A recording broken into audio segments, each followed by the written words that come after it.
പ്രിയ സഹോദരങ്ങളെ, അനുഗ്രഹീതമായ ഒരു പുതിയ ആഴ്ചയോടെ നമ്മുടെ മുൻപിലേക്ക് തുറന്നു വന്നിരിക്കുകയാണ്. ഈ ആഴ്ചയിലെ ഓരോ ദിവസവും നമ്മുടെ ജീവിതത്തിൽ ഏറ്റവും അനുഗ്രഹമായി തീരട്ടെ. നിങ്ങൾക്കും എനിക്കും ഏറ്റവും സന്തോഷപ്രദവും അനുഗ്രഹപ്രദവുമായ ആഴ്ചയായി തീരട്ടെ. മുൻപിൽ നിൽക്കുന്ന പ്രതിസന്ധികളെയും ദുർഘടങ്ങളെയൊക്കെ തരണം ചെയ്യാനുള്ള കൃപ കർത്താവ് നിങ്ങൾക്ക് തരും.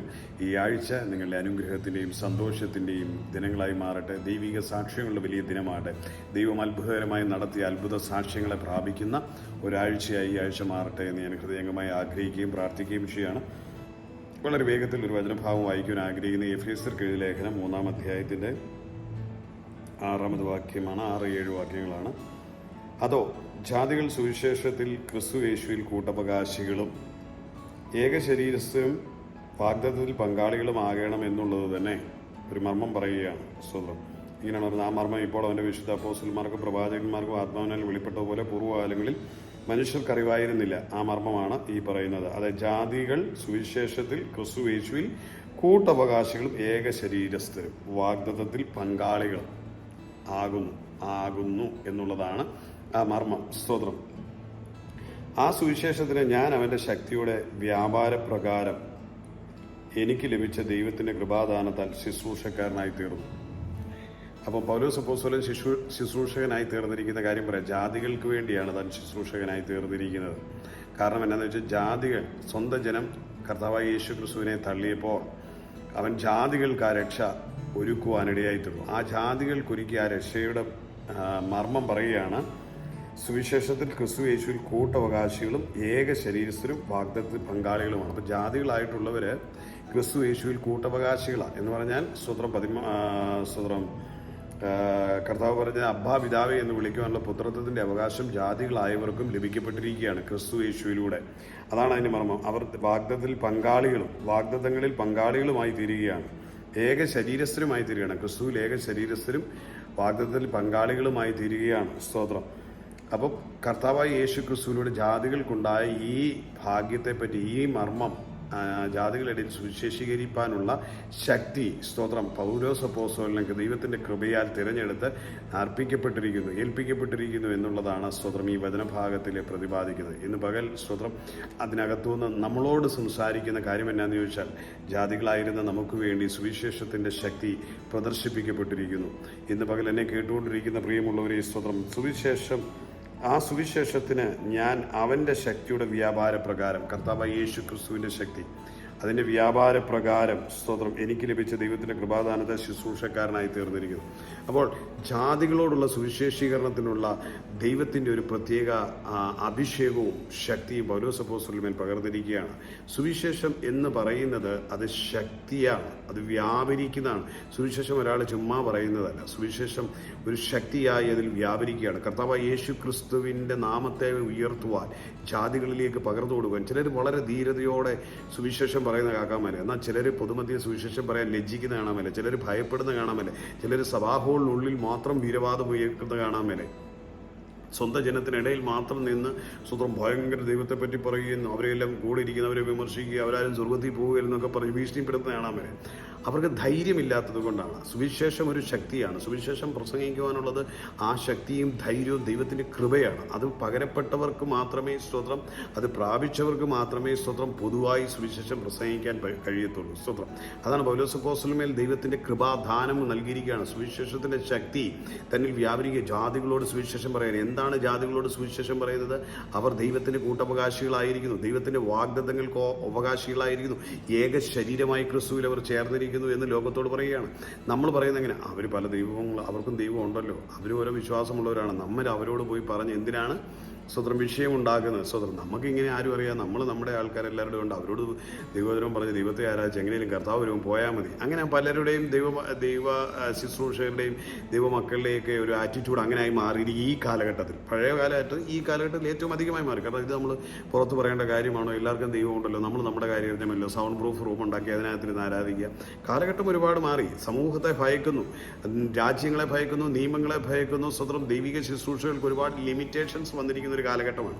ആ സമയത്ത് സ്വതന്ത്രം സുവിശേഷം പ്രസംഗിക്കണമെങ്കിൽ ഇത് ജാതികൾക്ക് വേണ്ടിയുള്ള സുവിശേഷമാണ്. അവരോട് ഇത് പറയണമെങ്കിൽ ദൈവം സുവിശേഷത്തിൻ്റെ ശക്തി നിന്റെ മേൽ പകർന്നെങ്കിലേ പറ്റുള്ളൂ.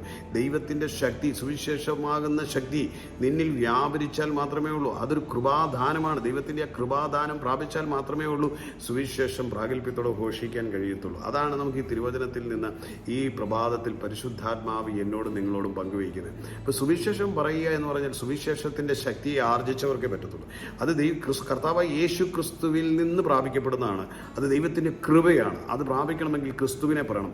പലരും ഇന്ന് സഭാ ഹോളുകളിൽ ക്രിസ്തുവിനെ അല്ലല്ലോ പറയുന്നത്. അവർ ബൈബിളിൻ്റെ ചരിത്രങ്ങളും ബൈബിളിലെ വസ്തുവകകളെ പറ്റി വർണ്ണിക്കുകയും അതിനകത്തെ വഴികളെ പറ്റിയും ജലത്തെ പറ്റിയും കമ്പുകളെ പറ്റിയും അതിനകത്തുള്ള സാഹചര്യങ്ങളെ പറ്റിയും അതിൻ്റെ ഉപകരണങ്ങളെ പറ്റിയും അൽത്താരിയെ പറ്റിയും സ്വതന്ത്ര മേശയെ പറ്റിയും ഇങ്ങനെയുള്ള അതിനകത്തെ ചരിത്ര പുരുഷന്മാരായിട്ടുള്ളവർ അവർ ചെയ്ത വീരകൃത്യങ്ങളും അവർക്ക് പറ്റിയ ബലഹീനതകളും ഇങ്ങനെയൊക്കെ പറഞ്ഞങ്ങ് പോവല്ലേ.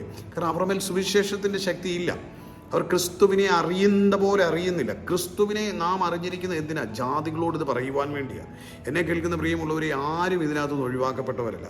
നിങ്ങളും ഞാനുമൊക്കെ സകല ജാതികളോടും ഈ സുവിശേഷം, ഭൂലോകമൊക്കെയും പോയി സകല സൃഷ്ടികളോടും പറയാനാണ് പറയുന്നത്. സകല ജാതികളും സകല മനുഷ്യരും അവരോടെല്ലാം ഈ സുവിശേഷം പറയപ്പെടേണ്ടതാണ്. നമ്മൾ അതിനകത്ത് അയ്യോ അവർ ഇന്ന മതവിഭാഗക്കാരാണ്, അവർ ശത്രുക്കളാണ്, അല്ലെങ്കിൽ അവർ ഇന്ന ഇതിൽപ്പെട്ടവരാണ്, അവർ വിശ്വസിക്കത്തില്ല. ഇല്ല, നമ്മൾക്ക് പറയുവാൻ ദൈവം ഏൽപ്പിച്ച് സുവിശേഷം പങ്കുവയ്ക്കുവാനുള്ളതാണ്. സുവിശേഷം നിത്യജീവനെ നൽകുന്നതാണ്.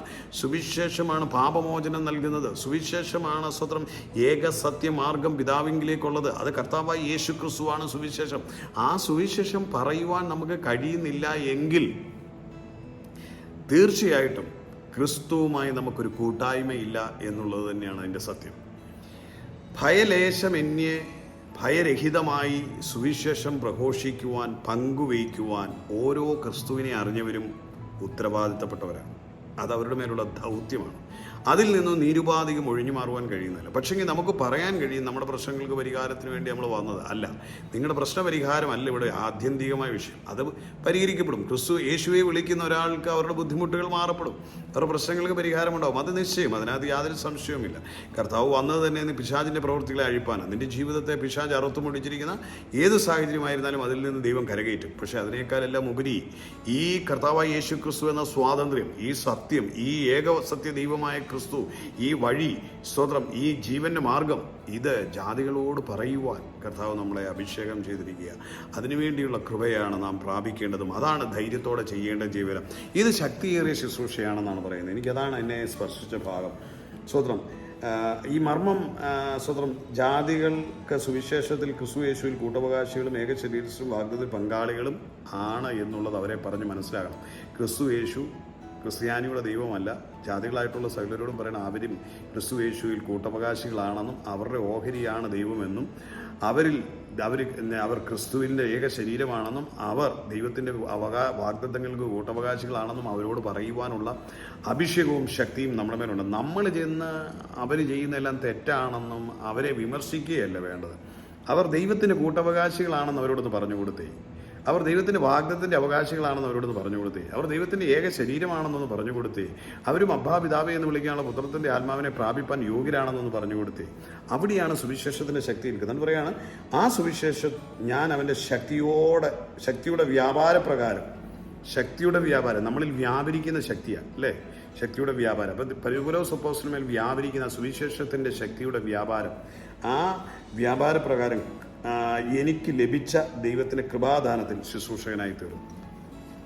അപ്പോൾ ദൈവത്തിൻ്റെ ദാനമായി നിങ്ങളിൽ ലഭിക്കപ്പെട്ടിരിക്കുന്ന ശുശ്രൂഷ എന്ന് പറയുന്നത് സുവിശേഷത്തിൻ്റെ ശക്തിയെ പ്രദർശിപ്പിക്കാനുള്ളത്. അത് സഭാഹോളിനിടയിലിരുന്ന് പഴംപുരാണങ്ങളും കഥകളും പറഞ്ഞും മനുഷ്യരെ പറ്റിച്ചും അവരുടെ വരുമാനത്തിൻ്റെ ഓഹരി പിൻപറ്റി അന്നത്തിനുള്ള മാർഗമായി ചിന്തിക്കാതെ, സ്തോത്രം, അത് ലോകത്തോട് ശക്തമായി ഘോഷിക്കപ്പെടുവാനുള്ളതാണ്. അത് സുവിശേഷത്തിൻ്റെ ആ ശക്തിയെ ത്യജിക്കരുത്. ആ ശക്തിയെ തിരിച്ചറിഞ്ഞ് അത് ജാതികളോട് വളരെ നിഷ്കളങ്കമായി പറയാം. അവർ ചെയ്യുന്നത് തെറ്റാണെന്നും പറഞ്ഞില്ല അവരുടെ രീതിയിലേക്ക്, നിങ്ങൾ ദൈവത്തിൻ്റെ കൂട്ടവകാശികളാണെന്നും നിങ്ങൾ അവനോടൊപ്പം ഏക ശരീരസ്ഥരാണെന്നും നിങ്ങൾക്ക് സ്വതന്ത്രം അവൻ്റെ വാഗ്ദത്തങ്ങൾ അവകാശമാണെന്നും അവരെ പറഞ്ഞ് ബോധ്യപ്പെടുത്തും. ഇത് ഞങ്ങൾ മാത്രം ദൈവത്തിൻ്റെ ജനം, ഞങ്ങൾ ദൈവത്തിൻ്റെ അടുത്ത് പോകാനുള്ളൊരു ബാക്കിയൊന്നും പോകത്തില്ലെന്നല്ല ലോകത്തെ പറഞ്ഞ് മനസ്സിലാക്കേണ്ട. നിങ്ങളും അവരോടോ, നിങ്ങളും ഞങ്ങളോടൊപ്പം അല്ലെങ്കിൽ ക്രിസ്തുവോടൊപ്പം നിങ്ങൾ കൂട്ടവകാശിയാണെന്നും ക്രിസ്തുവിനോടൊപ്പം ഏകശരീരത്തിലാണെങ്കിലും ദൈവത്തിൻ്റെ വാഗ്ദത്തങ്ങളെല്ലാം നിങ്ങളുടെയും അവകാശമാണെന്നും ഒക്കെ പറഞ്ഞാണ് അവരെ ക്രിസ്തുവിലേക്ക് നടത്തുന്നത്. അവിടെയാണ് സുവിശേഷത്തിൻ്റെ ശക്തി നിന്നിൽ വ്യാപരിക്കുന്നത്. മറ്റേതെന്ന് പറഞ്ഞാൽ ലോകത്തെ വെറുപ്പിക്കുക സുവിശേഷം പറഞ്ഞല്ലേ, മറ്റുള്ളവർക്ക് വൈരാഗ്യമുണ്ടാകുന്നതല്ലേ, മറ്റു മതങ്ങളെ കുറ്റം പറയുന്നു, മറ്റു മനുഷ്യർ ചെയ്യുന്നതെല്ലാം തെറ്റെന്ന് പറഞ്ഞ് അവരെ വിമർശിച്ച് അല്ലേ. ഇത് സ്നേഹ സന്ദേശമല്ലേ? ഈ സ്നേഹ സന്ദേശത്തിൽ പറയേണ്ടതിന് അവര് ക്രിസ്തുവോടൊപ്പം ക്രിസ്തുവിൻ്റെ കൂട്ടവകാശികളാണെന്നും ക്രിസ്തുവിൻ്റെ ശരീരത്തിൻ്റെ ഒരു ശരീരമാണെന്നും അവർ വാഗ്ദത്തങ്ങളുടെ അവകാശികളാണെന്നും അത് പറയണം. അത് സുവിശേഷത്തിൻ്റെ ശക്തിയാണ്, അത് നമ്മളിൽ വ്യാപരിക്കുന്നുണ്ട്. അത് നമ്മൾ പറയുമ്പോൾ ദൈവത്തിൻ്റെ കൃപാദാനം കൊണ്ട് നമുക്കത് ശുശ്രൂഷ ചെയ്തെടുക്കാൻ കൃപ ലഭിക്കും. കർത്താവ് നമ്മളെല്ലാവരെയും ഈ പ്രഭാതത്തിൽ അനുഗ്രഹിക്കട്ടെ. ദൈവത്തിൻ്റെ മഹത്വം നിങ്ങളിലേക്കും പകരപ്പെടട്ടെ. ആ സുവിശേഷത്തിൻ്റെ ശക്തി നിങ്ങളെ സകല സാഹചര്യങ്ങളെയും മാറ്റിമറിക്കുവാൻ കഴിയുന്നതാണ്. ഇത് വ്യാപാര ശക്തിയാണ്. തിരുവചനം എഫേസ്യരിൽ പറയുന്നത് നമ്മളിൽ വ്യാപരിക്കുന്ന ദൈവത്തിൻ്റെ അത്യന്ത ശക്തിയുടെ അളവറ്റ വലിപ്പം തിരിച്ചറിയുവാനാണ് പറയുന്നത്. ആ ശക്തി നിങ്ങളിൽ വ്യാപരിക്കുന്നുവെങ്കിൽ സുവിശേഷം പറയിപ്പിക്കുക മാത്രമല്ല, നിങ്ങളുടെ സാഹചര്യങ്ങളെ നിങ്ങൾക്ക് അനുകൂലമാക്കും, നിങ്ങളുടെ പ്രതികൂലങ്ങളെല്ലാം നിങ്ങൾക്ക് അനുകൂലമാക്കും. ഇത് സർവ്വശക്തൻ്റെ ശക്തിയല്ലേ. ആ ശക്തി എന്നിലും നിങ്ങളിൽ നിറയുമ്പോൾ നിന്റെ കണ്ണുനീരുകൾ തുടയ്ക്കപ്പെടും, നിന്റെ പ്രതിസന്ധികൾ മാറും, നിനക്ക് കടക്കാൻ കഴിയാത്ത വൻ കൂറ്റൻ മലകളെയൊക്കെ ദൈവം മറികടക്കാൻ സഹായിക്കും. നിന്റെ ദൈനംദിന ജീവിതത്തെ അത്ഭുതകരമായി നടത്തും. നിന്റെ മുമ്പിൽ നിൽക്കുന്ന പ്രശ്നങ്ങളെ ദൈവം പരിഹരിക്കും. കാരണം നിന്നെ തടസ്സമില്ലാതെ സുവിശേഷം പറയണ്ടേ. കർത്താവിന് വേണ്ടി നിൽക്കുന്ന ഒരു ദൈവവേദിലെ നിന്റെ പ്രശ്നങ്ങളെ കർത്താവ് പരിഹരിക്കും. കാരണം നിന്നെ സ്വാതന്ത്ര്യമാക്കി കെട്ടുകൾ അഴിയപ്പെട്ടവനായി അഴിയപ്പെട്ടവളായി നിനക്ക് സ്വാതന്ത്ര്യത്തോടെ പറയണ്ടേ. നീ കടത്തിൽ മുങ്ങി നിന്നുകൊണ്ട് നിനക്കത് ചുമക്കാൻ മേലാത്ത ഭാരവുമായി നിനക്ക് മുമ്പോട്ട് പോകാൻ കഴിയത്തില്ലല്ലോ. അതിനെ ദൈവം പരിഹരിക്കും. നിന്നെക്കൊണ്ട് ശക്തിയേറിയ സന്ദേശം പറയിപ്പിക്കുവാൻ, നിന്റെ കുടുംബത്തിൻ്റെ പ്രശ്നങ്ങളെ പരിഹരിക്കും. നിന്നെക്കൊണ്ട് ശക്തമേറിയ സന്ദേശം പറയുവാൻ, നിന്റെ മാനസിക ക്ലേശങ്ങളെ ദൈവം ഏറ്റെടുക്കും. നിന്റെ ഭാരങ്ങളെ അവൻ വഹിക്കും. നിന്നെ സുവിശേഷത്തിൻ്റെ ശക്തിയെ പ്രദർശിപ്പിക്കുവാൻ നിന്നിലൂടെ. അതേ പ്രിയമുള്ളവരെ, നിങ്ങളുടെയും എൻ്റെയും സകല പ്രശ്നങ്ങൾക്കും പരിഹാരം സുവിശേഷത്തിൽ അടങ്ങിയിട്ടുണ്ട്. ആ ശക്തി നിങ്ങളിൽ വ്യാപരിക്കുമ്പോൾ നിങ്ങളുടെ പ്രശ്നങ്ങളെ പരിഹരിച്ച് നിങ്ങളെ ശക്തിയേറിയ സുവിശേഷം ജാതികളോട് പറയുവാൻ ദൈവം നിങ്ങളെ പ്രാപ്തരും ശക്തരാകും. ഓരോ സുപ്രസം പറയാം, ആ ശക്തി എൻ്റെ മേൽ ദൈവത്തിൻ്റെ കൃപാദാനമായി അതിൽ എന്നെ ശുശ്രൂഷകനാക്കി വെച്ചിരിക്കുന്നു. സ്വത്രം ഇന്ന് പകൽ നിങ്ങളെയും അങ്ങനെ തന്നെ ആക്കിയിരിക്കുന്നു, എന്നെയും അങ്ങനെ തന്നെ ആക്കിയിരിക്കുന്നു. ആ ഒരു ഉത്തമ തിരിച്ചറിവും ബോധ്യത്തോടെ നമുക്ക് മുന്നേറാം. ഈ ആഴ്ച ഏറ്റവും അനുഗ്രഹമാകും, അത്ഭുതമാകും. ദൈവമഹത്വം നിങ്ങളിലൂടെ വിളങ്ങുവാനിടയായിത്തീരും. നമുക്ക് ഒരുമിച്ച് കണ്ണുകളെ അടയ്ക്കാം, പ്രാർത്ഥിക്കാം. കരുണാസമ്പന്നനായ ഞങ്ങളുടെ സ്വർഗീയ പിതാവ്, ഞങ്ങളുടെ പുത്രൻ, ഞങ്ങളുടെ രക്ഷിതാവുമായ യേശുവിൻ്റെ നാമത്തിൽ തിരുസന്നിധിയിലേക്ക് വരികയാണ്. ഇന്ന് കേൾപ്പിച്ചതുപോലെ സുവിശേഷത്തിൻ്റെ ശക്തി ഞങ്ങളിൽ വ്യാപരിക്കുന്നല്ലോ കർത്താവേ. ആ അത്യന്ത കൃപദാനം ഞങ്ങളുടെ മേൽ വ്യാപരിക്കുന്നല്ലോ കർത്താവേ. സ്വതന്ത്രം ശുശ്രൂഷ ചെയ്യുവാൻ ഞങ്ങളെ അതിന് കരുത്താക്കി നിർത്തിയിരിക്കുന്നല്ലോ കർത്താവേ. ലോകത്തോട് വിളിച്ചു പറയുവാൻ ജാതികൾ ക്രിസ്തുവിനോട് കൂട്ടവകാശികളാണെന്നും അവർ ദൈവത്തിൻ്റെ വാഗ്ദത്തത്തിൻ്റെ ഓഹരികളാണെന്നും ദൈവശരീരത്തിൻ്റെ ക്രിസ്തുവിനോടോ ഒരു ശരീരമാണെന്നും ഉള്ളത് പറഞ്ഞു മനസ്സിലാക്കാനുള്ള കൃപയും അതിനു വേണ്ടുന്ന ശക്തിയും ഊർജ്ജവും അവിടെ പകർന്നു തന്നിരിക്കുന്നതിനായി സ്തോത്രം. എന്നെ കേൾക്കുന്ന പ്രിയമുള്ളവരെ കർത്താവ് അനുഗ്രഹിക്കണമേ, സുവിശേഷ ദാഹത്താൽ നിറയ്ക്കുമാറാകണമേ എന്ന് പ്രാർത്ഥിക്കുന്നു. പ്രതികൂലങ്ങളിൽ നിൽക്കുന്നു, മുന്നോട്ട് ഉറങ്ങുവാൻ കഴിയാത്തവർ, കെട്ടുകളെ അഴിച്ചവർ, ഭാരങ്ങളെ മാറ്റി ദൈവം അവരെ സ്വതന്ത്രമാക്കണമേ എന്ന് പ്രാർത്ഥിക്കും.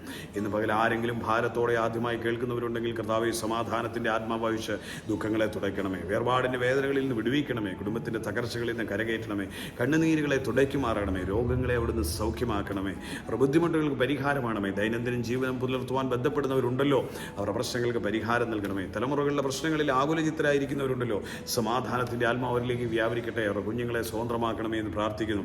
പങ്കാളികളെ ഓർത്ത് ദുഃഖിക്കുന്നവരുണ്ടല്ലോ, കർത്താവെ അവിടെ പരിഹരിക്കണമേ, മാനസാന്തരങ്ങളെ കൊടുക്കണമേ. ലഹരികളുടെ അടിമകളിൽ കിടക്കുന്ന പ്രിയപ്പെട്ടവരെ ഓർത്ത് വേദനിക്കുന്നവരുണ്ടല്ലോ, കർത്താവ് ഇതിൽ നിന്ന് വിടുവിക്കുമാറാകണമേ. പരീക്ഷകളും കർത്താവെ എക്സാമുകളുമൊക്കെ പല രീതിയിലും ബന്ധപ്പെടുന്ന കുഞ്ഞുങ്ങളുണ്ട്, അവരുടെ ബുദ്ധിയും ജ്ഞാനവും പ്രകാശിപ്പിക്കണമേ. കുടുംബജീവിതങ്ങൾ ധന്യമാക്കണമേ, വ്യക്തികൾക്ക് രൂപാന്തരം കൊടുക്കണമേ, ദൈവിക പ്രവൃത്തി കാണുവാൻ സന്തോഷിക്കണമേ. ഈ ആഴ്ച ഏറ്റവും അനുഗ്രഹമാക്കി തീർക്കണമേ. യേശു അങ്ങയുടെ കരങ്ങളിലേക്ക് തരികയാണ്. സകല മാനമഹത്വം എൻ്റെ കർത്താവിനാണ്. എൻ്റെ യേശുവിൻ്റെ മഹത്വം കാണുവാൻ എന്നെ കേൾക്കുന്ന ഓരോ പ്രിയപ്പെട്ടവരെയും ഇടയാക്കണം. കർത്താവായ യേശു ക്രിസ്തുവിൻ്റെ നാമത്തിൽ ഓരോ പ്രിയപ്പെട്ടവരെയും ഞാൻ അനുഗ്രഹിക്കുകയാണ്. പിതാവ് ഞങ്ങളുടെ പ്രാർത്ഥന കേൾക്കുന്ന കൃപയ്ക്കായി സ്തോത്രം. യേശു ക്രിസ്തുവിൻ്റെ ധന്യമുള്ള നാമത്തിൽ തന്നെ. ആമേൻ, ആമേൻ, ആമേൻ. ചാനൽ 1 ഈ പ്രഭാതം എന്നെ കണ്ടുകൊണ്ടിരുന്ന എല്ലാ പ്രിയപ്പെട്ടവരെയും കർത്താവ് അനുഗ്രഹിക്കട്ടെ. നാളെ വീണ്ടും നമുക്ക് പ്രഭാതത്തിൽ ഒരുമിച്ച് കൂടി ദൈവത്തെ മഹത്വപ്പെടുത്താം. എല്ലാ ദിവസവും വൈകിട്ട് 8 തൊട്ട് നമുക്ക് കുടുംബ പ്രാർത്ഥനയുണ്ട്. ജോയിൻ ചെയ്യാൻ താല്പര്യമുള്ളൊരു സൂമിൽ ജോയിൻ ചെയ്യുക. വാട്സാപ്പിൽ ലിങ്ക് അയച്ചു തരാം. കർത്താവ് എല്ലാവരും അനുഗ്രഹിക്കട്ടെ. ചാനൽ സബ്സ്ക്രൈബ് ചെയ്യാത്ത ആരെങ്കിലും ഉണ്ടെങ്കിൽ ചാനൽ 1 ഒന്ന് സബ്സ്ക്രൈബ് ചെയ്യുകയും നിങ്ങളുടെ വിലപ്പെട്ട കമൻറ്റുകളും ഒന്ന് ഷെയർ ചെയ്ത് പ്രിയപ്പെട്ടവർക്കൊന്ന് കൊടുക്കുകയും കൂടെ ചെയ്യണമെന്ന് ഓർപ്പിക്കുന്നു. God bless you, love you. നിങ്ങളുടെ പ്രിയ സഹോദരൻ മനോജ് മാത്യു.